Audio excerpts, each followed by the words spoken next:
الحمد للہ رب العالمین والصلاة والسلام علی سید الانبیاء والمرسلین اما بعد فاعوذ باللہ من الشیطان الرجیم بسم اللہ الرحمن الرحیم۔ السلام علیکم ورحمۃ اللہ وبرکاتہ۔ ناظرین محترم، آج ہماری گفتگو کا موضوع اور عنوان ہے کہ مقصد تخلیق انسان۔ حصہ نمبر اول میں ہم آج حاضر ہوئے ہیں۔ اللہ کریم جل جلالہ آپ اور ہمیں حضور سرور عالم صلی اللہ تبارک و تعالی علیہ وآلہ وسلم کی شریعت مطہرہ اور سنت مطہرہ پر عمل کرنے کی توفیق عطا فرمائے، اور حضور عالم صلی اللہ علیہ وآلہ وسلم کے ساتھ پکی سچی محبت اور عقیدت رکھنے کی توفیق عطا فرمائے۔ ناظرین محترم، ہر انسان پر واجب ہے کہ وہ اپنے نفس سے سوال کرے، اپنے ضمیر کو ٹٹولے اور سراغ زندگی پا جانے کی کوشش کرے۔ انسان کائنات کا سرتاج ہے، بشرطے کہ وہ صاحب ایمان اور عمل صالح پر کاربند ہو۔ اگر یہ ایسا کرے تو فرشتوں سے بھی افضل ہو جائے گا۔ سورہ زاریات میں ارشاد ربانی ہے کہ اللہ کریم جل جلالہ فرماتا ہے وَمَا خَلَقْتُ الْجِنَّ وَالْإِنسَ إِلَّا لِيَعْبُدُونَ، میں نے جن اور آدمی اتنے ہی لیے بنائے کہ میری بندگی کریں۔ ارشاد فرمایا کہ میں نے جنوں اور انسانوں کو صرف دنیا طلب کرنے اور اس میں منہمک ہونے کے لیے پیدا نہیں کیا، بلکہ انہیں اس لیے بنایا تاکہ وہ میری عبادت کریں اور انہیں میری مغفرت حاصل ہو۔ بحوالہ تفسیر ساوی سورہ ذاریات اور تفسیر خازن میں بھی یہی بات نقل ہے۔ اس آیت سے معلوم ہوا کہ جنوں کو بیکار پیدا نہیں کیا گیا، بلکہ ان کی پیدائش کا اصل مقصد وہ ہے کہ اللہ تبارک و تعالیٰ کی عبادت کریں۔ ایک اور مقام پر اللہ کریم جل جلالہ ارشاد فرماتا ہے افحسبتم انما خلقناکم عبثا وانکم الینا لا ترجعون، کہ تو کیا تم یہ سمجھتے ہو کہ ہم نے تمہیں بیکار بنایا اور تم ہماری طرف لوٹائے نہیں جاؤ گے۔ ایک اور جگہ پر ارشاد فرمایا کہ تبارک الذی بیدہ الملک وہو علی کل شیء قدیر الذی خلق الموت والحیاۃ لیبلوکم ایکم احسن عملا وہو العزیز الغفور، یعنی بڑی برکت والا ہے وہ جس کے قبضے میں ساری بادشاہی ہے، اور وہ ہر چیز پر قادر ہے، وہ جس نے موت اور زندگی کو پیدا کیا تاکہ تمہاری آزمائش کرے کہ تم میں کون اچھے عمل کرنے والا ہے، اور وہی عزت والا بخشش والا ہے۔ حضرت سیدنا ابو ہریرہ رضی اللہ تعالی عنہ سے روایت ہے کہ نبی کریم صلی اللہ تبارک و تعالی علیہ وآلہ وسلم نے ارشاد فرمایا کہ اللہ تبارک و تعالی ارشاد فرماتا ہے اے انسان تو میری عبادت کے لیے فارغ ہو جا، میں تیرا سینہ گنا سے بھر دوں گا اور تیری محتاجی کا دروازہ بند کر دوں گا، اور اگر تو ایسا نہیں کرے گا تو میں تیرے دونوں ہاتھ مصروفیات سے بھر دوں گا اور تیری محتاجی کا دروازہ بند نہیں کروں گا۔ بحوالہ جامع ترمذی کتاب صفۃ القیامہ ورقائق۔ اس سلسلے میں سب سے پہلی بات تو یہ ہے کہ توحید عبادت انسان کا وہ بنیادی فریضہ ہے کہ جس کی طرف دعوت دینے کے لیے اللہ تبارک و تعالی نے انسان سے کتابیں اور صحائف نازل فرمائے، اور مختلف اوقات اور ادوار میں مختلف علاقوں میں انبیاء اور رسول علیہ السلام مبعوث فرمائے تاکہ وہ لوگوں کی عبادت الہی کی طرف توجہ دلاتے اور اس کی یاد دہانی کرواتے رہیں۔ چنانچہ قرآن کریم میں کے مطالعے سے پتہ چلتا ہے کہ تمام انبیاء کرام علیہ السلام اپنی اپنی امتوں کے لیے اللہ تبارک و تعالیٰ کی وحدانیت اور عبادت کا درس دیتے تھے۔ سورۃ الانبیاء آیت نمبر 25 میں امام الانبیاء خاتم المرسلین حضرت محمد مصطفیٰ احمد مجتبیٰ صلی اللہ تبارک و تعالی علیہ وآلہ وسلم سے مخاطب ہو کر اللہ تبارک و تعالی نے فرمایا اور جو پیغمبر ہم نے آپ سے پہلے بھیجے ان کی طرف یہی وحی بھیجی کہ میرے سوا کوئی معبود نہیں تو میری ہی عبادت کرو۔ سورہ یاسین آیت نمبر 60 اور 61 میں ارشاد الہی ہے کہ اے آدم کی اولاد، ہم نے تم سے کہہ نہیں دیا تھا کہ شیطان کو نہ پوجنا، اس کی عبادت نہ کرنا، وہ تمہارا کھلا دشمن ہے، اور یہ کہ میری ہی عبادت کرنا یہی سیدھا راستہ ہے، یعنی اللہ تبارک و تعالیٰ کی عبادت میں کسی کو شریک نہ کرنا، اور یہی وہ راستہ ہے جس کی طرف تمام انبیاء کرام علیہ السلام لوگوں کو بلاتے رہے، اور یہی منزل مقصود یعنی جنت تک پہنچنے والا عمل ہے۔ سورۃ الاعراف آیت نمبر 59 میں حضرت سیدنا نوح علیہ السلام کے بارے میں ارشاد الہی ہے کہ انہوں نے اپنی قوم کے ساتھ کیسے خطاب فرمایا تھا کہ ہم نے نوح کو ان کی قوم کی طرف بھیجا تو انہوں نے ان سے کہا، اے میری برادری کے لوگوں، اللہ کی عبادت کرو، اس کے سوا تمہارا کوئی معبود نہیں۔ مجھے تمہارے بارے میں بڑے دن کے عذاب ہی کا ڈر ہے، مگر شرک انسان کی عقل کو معوف کر دیتا ہے، اس میں سوچنے سمجھنے کی صلاحیت نہیں رہتی، تب انسان کو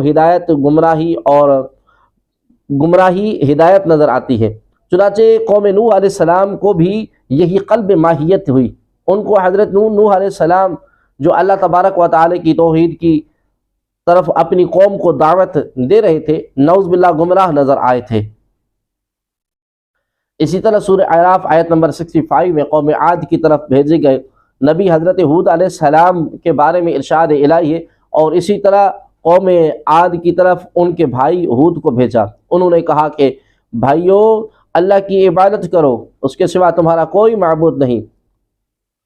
کیا تم ڈرتے نہیں؟ یہ قوم عاد جن کی رہائش یمن میں ریتیلے پہاڑوں میں تھی اور اپنی قوت اور طاقت میں بے مثال تھی،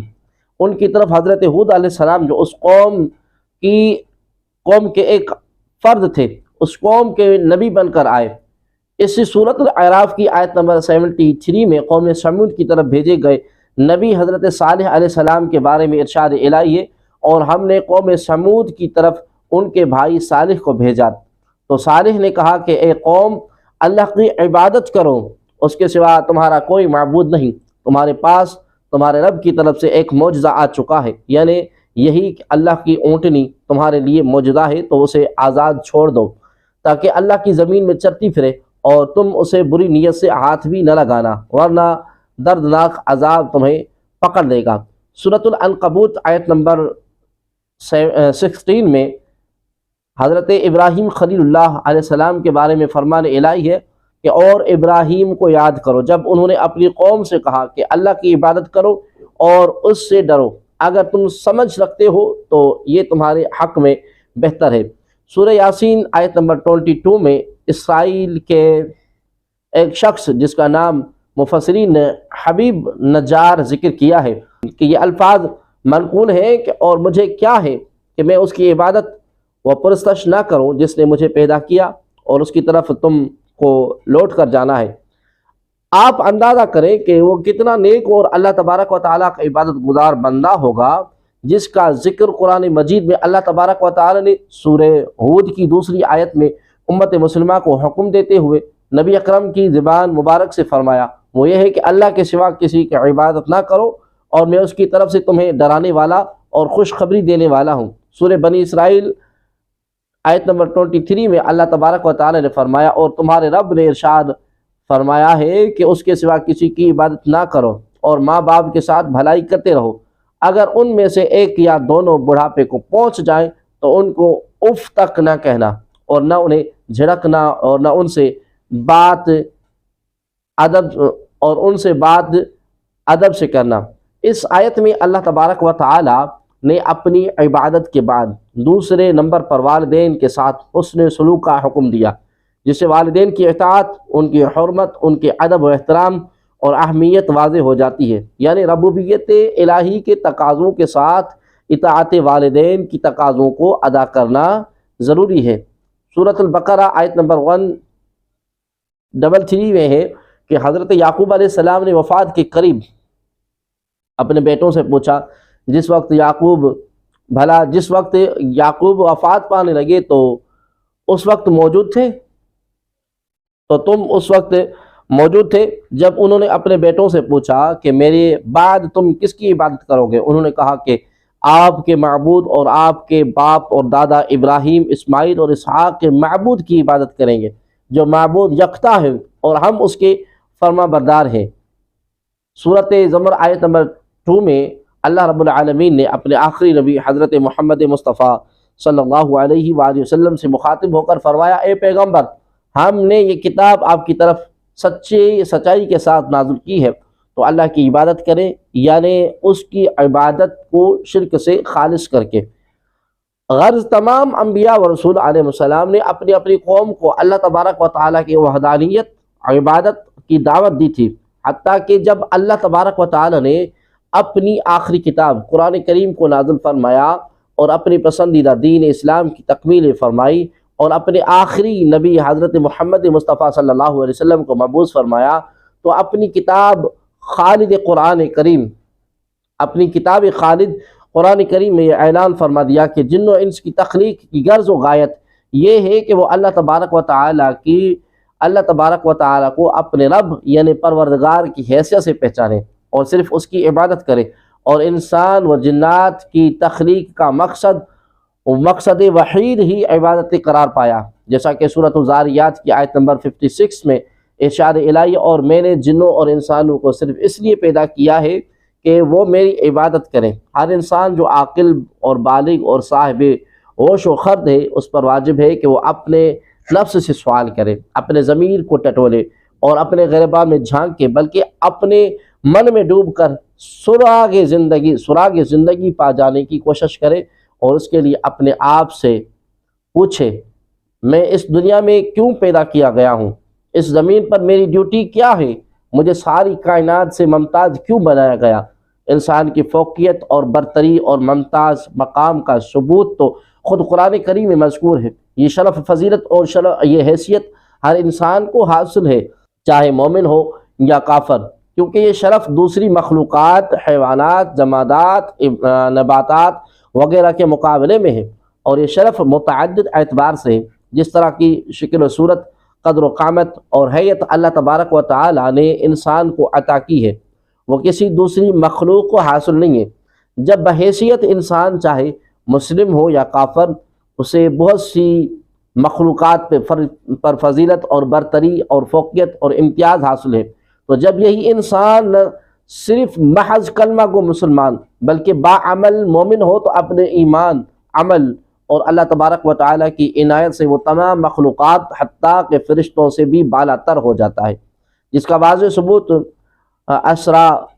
اسراء معراج مصطفیٰ صلی اللہ علیہ وسلم کی جزئیات پر غور کرنے ہی سے ملتا ہے۔ انسان اس پوری کائنات کا سرتاج ہے، بشرطے کہ مکمل انسان، صاحب ایمان اور ساتھ ہی عمل صالح پر کاربند ہو۔ اگر یہ محنت اور عبادت کرنے والا ہے تو فرشتوں سے بھی افضل ہو جائے گا۔ غرض انسان کو چاہیے کہ اس فوقیت و برتری اور امتیاز کا سبب تلاش کرے، اپنی تخلیق اور پیدائش کا مقصد ڈھونڈے، اپنی ڈیوٹی اور ذمہ داری کا سراغ لگائے۔ اہل ایمان و عمل کو تو اس کا جواب معلوم ہوتا ہے، اور وہ جانتے ہیں کہ ہر ثانی کو اپنی مصنوعات کے بھید معلوم ہوتے ہیں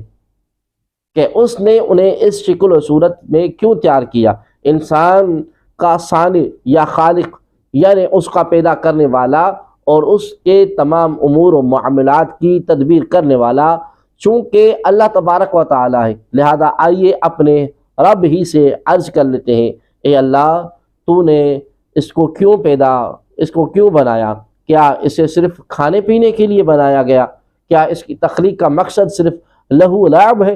اور کھیل کود ہے؟ کیا اسے محض اس لیے وجود میں لایا گیا کہ زمین پر چلے پھرے اور زمین سے پیدا ہونے والی تمام اشیاء کو بے دریغ استعمال کرے، پھر مر کر مٹی ہو جائے اور قصہ ختم ہو جائے؟ نہیں، ہرگز نہیں، بلکہ اللہ کریم جل جلالہ تو فرماتا ہے کہ میں نے انسانوں اور جنوں کو اپنی عبادت کے لیے پیدا کیا ہے۔